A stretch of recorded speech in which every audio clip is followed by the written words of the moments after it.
ವರ್ಷಗಳ ಕನಸನ್ನ ನನಸಾಗಿಸಿದ ಆರ್ಸಿಬಿ. ಹೊನ್ನಾವರ.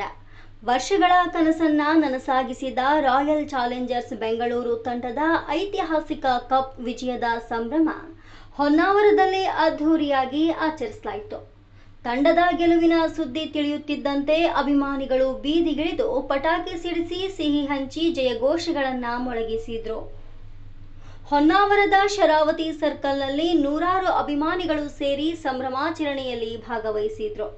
ಪಟ್ಟಣದ ಪ್ರಮುಖ ರಸ್ತೆಗಳಲ್ಲಿ ಬೈಕ್ ರ್ಯಾಲಿ ನಡೆಸಿದ ಅಭಿಮಾನಿಗಳು ಆರ್ಸಿಬಿ ತಂಡದ ಧ್ವಜಗಳನ್ನ ಹಾರಿಸಿ ವಿಜಯೋತ್ಸವ ಆಚರಿಸಿದ್ರು.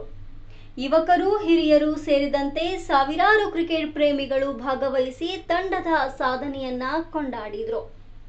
ಶರಾವತಿ ಸರ್ಕಲ್ ಸಂಪೂರ್ಣವಾಗಿ ತಂಡದ ಅಭಿಮಾನಿಗಳಿಂದ ತುಂಬಿ ತುಳುಕಿದ್ದು ಆರ್ಸಿಬಿ ಆರ್ಸಿಬಿ ಎಂಬ ಘೋಷಣೆಗಳು ಮೊಳಗಿದ್ವು. ಪಟಾಕಿಗಳ ಸದ್ದು, ಸಿಹಿ ಹಂಚಿಕೆ ಹಾಗೂ ಸಂಭ್ರಮದ ನೃತ್ಯಗಳ ಮೂಲಕ ಅಭಿಮಾನಿಗಳು ತಮ್ಮ ಸಂತಸವನ್ನ ವ್ಯಕ್ತಪಡಿಸಿದ್ರು. ಹೊನ್ನಾವರ ಪಟ್ಟಣದಾದ್ಯಂತ ಹಬ್ಬದ ವಾತಾವರಣ ನಿರ್ಮಾಣವಾಗಿ ಅಭಿಮಾನಿಗಳ ಸಂಭ್ರಮ ಮುಗಿಲು ಮುಟ್ಟಿತು. ಈ ಸಲ ಕಪ್ ನಮ್ದೇ ಎಂಬ ಅಭಿಮಾನಿಗಳ ಹಲವು ವರ್ಷಗಳ ಕನಸು ನನಸಾದ ಹಿನ್ನೆಲೆಯಲ್ಲಿ ಹೊನ್ನಾವರದಲ್ಲಿ ಸಂಭ್ರಮದ ಅಲೆ ಹರಡಿದ್ದು ವಿಜಯೋತ್ಸವ ತಡರಾತ್ರಿಯವರೆಗೂ ಮುಂದುವರಿಯಿತು. ವರದಿ ವಿನಾಯಕ್ ಆಚಾರಿ.